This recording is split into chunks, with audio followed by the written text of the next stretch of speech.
Can we talk about like the sandworm mechanic in your game? Like it exists and he is an enemy, but how does the player interact with him? Can you actually defeat it? Can you ride it? Yeah, no, you can't kill or ride the sandworm in our game. You can, however, avoid it as much as possible. It will always come when you're on the open sand. It will always come faster than any vehicle you have, so you really need to, if you see a sandworm, get out of there as quickly as possible. Or distract it. Sometimes you can distract it, usually with sending a friend running away from you. My name's Joel Bylas. I'm the Chief Creative Officer at Funcom and the Creative Director on Dune Awakening. Joel, what are you showing here with Dune Awakening? So today we're showing the very first time gameplay of the game, about 30 minutes of gameplay explaining the survival at the start of the game, a little bit of the cooperative building, and then talking a little bit about how players go out and hunt spice. So one of the things I loved about this presentation was your emphasis on co-opness or co-opability in a survival game, which is really rare. You have a lot of team dynamics. You talk about like the transportation mechanic and working with your teams and your friends to really survive this desert. Yeah, so we consider it a survival MMO, right? So it's all about being with other people and playing with other people. So, when you craft a vehicle, you can craft an extra seat. Bring your friend on the back of your sand bike, right? Or build bigger vehicles like buggies and have 4 people sitting in the vehicle with you. And the idea is just that we want players to be able to work together. And I think that, we kind of have this joke at work, which we say is that players that play together stay together, right? So, what was your biggest takeaway from your Conan games that you guys made a few years ago? We saw that when players build, for example, they like to be able to build these really interesting structures and to be able to share them with each other, so we built that into our Dune game. I think that we wanted to do something larger with Dune, so Conan kind of has a couple of maps, but they're on very separate servers. Dune, as an MMO, allows you to travel between spaces together. So, the Dune universe is a big planet of sand. Like, how do you make that interesting and engaging to a player in an open world environment? Yeah, so Dune has, it's obviously this large barren wasteland, but it has a lot of different biomes, right? There are polar caps on Dune, for example. There are spaces that are more verdant and less grainy than other places. But in addition to that, we've created these ecology labs, and these ecology labs allow you to sort of glimpse some of the experiments. So they're generally there's a lot more water, there's creatures down there, there are things that have been experimented on beneath the earth, kind of like vaults in a Fallout game. And then in addition to that, we also have spaceships which fall from the sky, big wrecks, and as you explore those wrecks, you kind of get a taste of the other planets in the universe as well. You can correct me if I'm wrong in this, but this is the first time Funcom has done shooting in your MMO space. What was the challenge in implementing that, making sure it felt good and reactive? So the first time we ever did shooting, we kind of had shooting in some of our tab targeting games, but not action shooting, right? Proper third-person shooting. So our first challenge was just hiring good people who knew how to make this. So we actually have some of the best 3Cs designers. One of the guys from Watchdog Legions, Matt Berabay, he's just world class.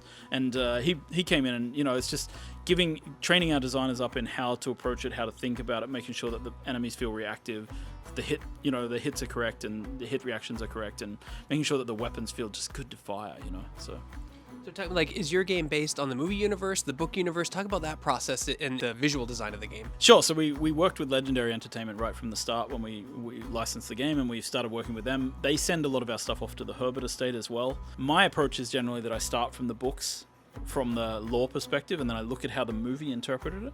And then we usually visually take a lot of our cues from the movie, because obviously Denis Villeneuve and Patrice, they're geniuses, and Grieg as well, the cinematographer, they're all geniuses working on that movie. So why not? And then we build our world around kind of these ideas, and then where we need to expand, we sort of ask ourselves, okay, what does the book say? What does the film say? And then how do we make it larger? Now, for someone who's maybe never seen the movie or read the books, like, how do you make the world approachable to someone who's very Dune ignorant? I think the idea there is just to draw people in with the opening. So you saw some of the opening today. We want people to sort of feel like fascinated by, what is this universe? What is this weird stuff that I'm choosing? What is a Mentat? What is a Bene Gesserit? What do they even mean by that? And why can I do this cool stuff? And then when players get into the world, I think they'll start to feel, kind of the weight of the universe, and then they start to encounter spice, and then hopefully we get them hooked. Can we talk about like the sandworm mechanic in your game? Like, it exists and he is an enemy, but how does the player interact with him? Can you actually defeat it? Can you ride it? Yeah, no, you can't kill or ride the sandworm in our game. You can, however, avoid it as much as possible. It will always come when you're on the open sand. It will always come faster than any vehicle you have, so you really need to, if you see a sandworm, get out of there as quickly as possible. Or distract it. Sometimes you can distract it, usually with sending a friend running away from you. Now, like the MMO spaces can be a mishmash of different genres. Like, how much survival aspect of that is in Dune Awakening? Yeah, I like to think of the game like we call it a survival MMO. It's like a V-shaped funnel. It starts with the survival elements down at the bottom, and it's a much narrower focus. And then as you move out, the world broadens, you get more features, and it becomes a larger space like an MMO. So I like to think of it as like a survival opening with an MMO endgame. Talk about how players can customize their avatar visually, as well as like with the talent tree we saw in your demo today as well. Yeah, so players can obviously... So we have this pillar of the game called expression and customization.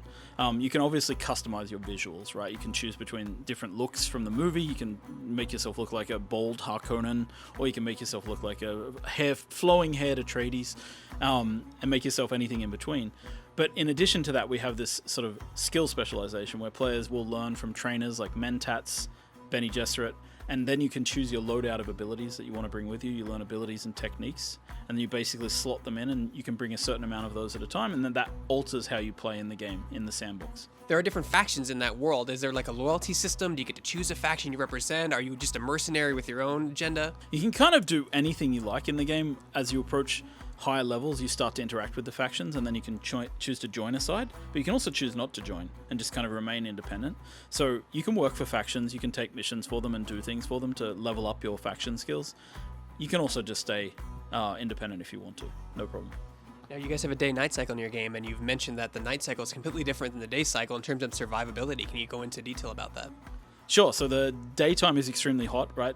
Being in the sun is extremely dangerous, and you need to stay in black shade, travel by night. That's kind of the Fremen way, and that's the way that the player needs to approach it.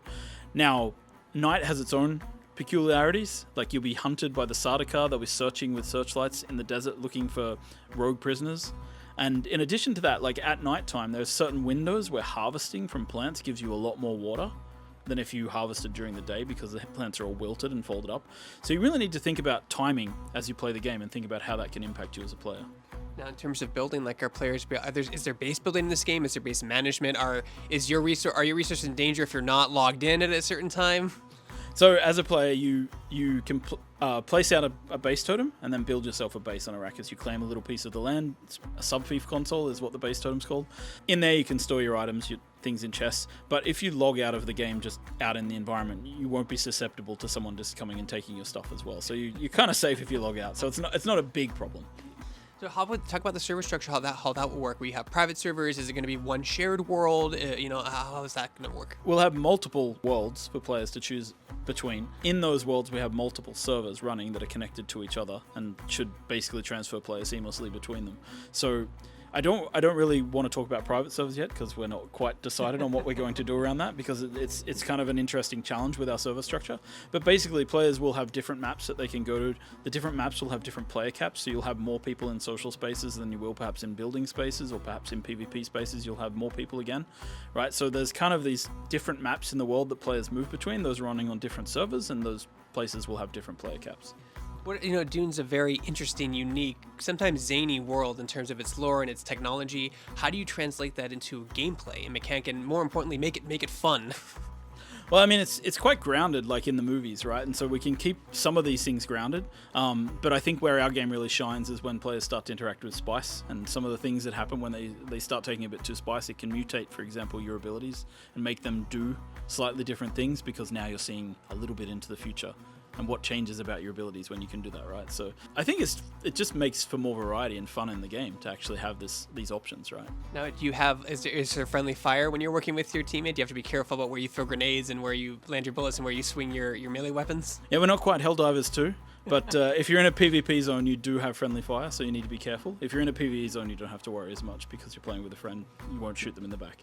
This is a huge open world. How are players can they explore it at will? Are there barricades or things that stop them from entering certain areas? Like, how do you control where the player can go and how hard it's going to be when they get there? I think the game world is mostly soft-gated, right? So we have, for example, an area that's full of radiation because a ship crashed there and it's leaking. In order to go into that area, you probably need a radiation suit. You can't penetrate too far in without a radiation suit or some sort of radiation rebuff, right? You need to be able to remove it. So I think that all of our gates are soft gates. And if you, for example, start the game and one of your friends has been playing for 100 hours and they want to come pick you up in their ornithopter, give you the best armor and weapons in the game, absolutely. There's nothing stopping that, right? So there's no hard gates, but there's soft gates along the way. How big of a role does crafting play in your world? Crafting is really at the heart of how players get gear in the game. So you craft everything you have. You do find things in the world, but most of the time what you'll find are schematics that you need to craft. So you go out into the world, explore, you find unique schematics, you bring them back and you craft. So crafting is really the heart of everything. That's why you need a base for all the machines you need to craft all the things that you need. What are some of the challenges when balancing, like in most MMOs, certainly can be skill-based, but there's also that level of, oh, my item level's higher, right? Or I have better gear than you. Like, what's the balance between the survivability aspect and the skill aspects? Yeah, it's always difficult. We kind of agreed in the beginning that we'd do about 30% gear, 30% stats, and 30% player skill. So it's kind of, that's roughly where we're falling, but this stuff will change as we do betas and we start to optimize towards what's the best player experience. So, like, a lot of times MMOs, when you're fighting, like, say, like, I forget what the race is called, the people who guard the presence, super high tier, you mentioned in the preview, but if I kill them, can I take their gear? Can I take their weapons? Or is it just going to be, like, I'll get a resource from them?